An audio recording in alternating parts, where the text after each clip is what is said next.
Voilà, la tradition qui sera elle aussi respectée à Saint-Gilles. On y va en direct pour vous retrouver, Sabine Ringelheim. Vous êtes du côté de la place Morichard.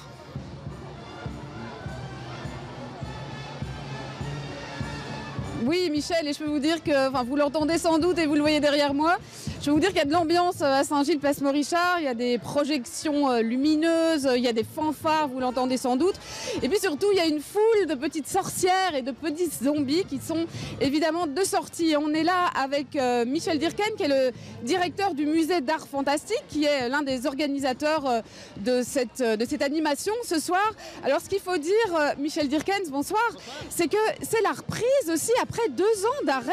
2 ans d'absence, et bien voilà une reprise en fanfare comme vous l'entendez sur cette place Mont-Richard. Est-ce que vous êtes content? Est-ce que vous attendiez à ce qu'il y ait plus de monde? Oui, on la voit passer derrière nous là, la fanfare. Oui, bien sûr, il y a un petit peu moins de monde que les autres années, mais c'est normal, c'est une année de reprise. On n'a pas le parc Pierre Paulus où on faisait aussi toutes nos animations, mais voilà, on partira encore en cortège et en fanfare jusqu'au musée d'art fantastique. Parce que ce qu'il faut dire aussi, c'est que ça fait la 12e ou la 13e année déjà, la 13e édition en tout cas de cette fête d'Halloween ici place Morichard. C'est une vraie tradition ou c'est devenu une vraie tradition à Saint-Gilles, Halloween? Oh, je pense que c'est devenu une tradition pour Bruxelles et pas à Saint-Gilles. Hein. Le cortège d'ici est devenu le plus grand cortège d'Halloween à Bruxelles. Alors qu'est-ce qu'il y a au programme ce soir? Alors ce soir, fanfare, animation, monstres et compagnie. Et alors à 19h, nous avons un show laser et puis un feu d'artifice.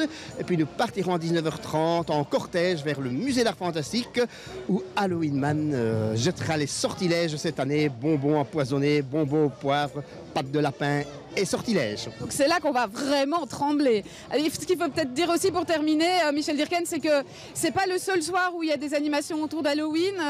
Le programme va se poursuivre encore quelques jours. Oui, tout à fait. Jusqu'au 6 novembre, le musée est ouvert et vous pouvez venir voir les énigmes, partir à la chasse au trésor des crânes perdus. Voilà. Merci. Mais voilà, vous l'entendez, hein, Michel. La fête bat son plein et les festivités vont commencer, ou en tout cas le feu d'artifice n'aura lieu qu'à 19h et la parade à 19h30. Donc il est encore temps de venir. Merci Sabine Ringelheim, à vous, à votre invité et bon amusement à tous.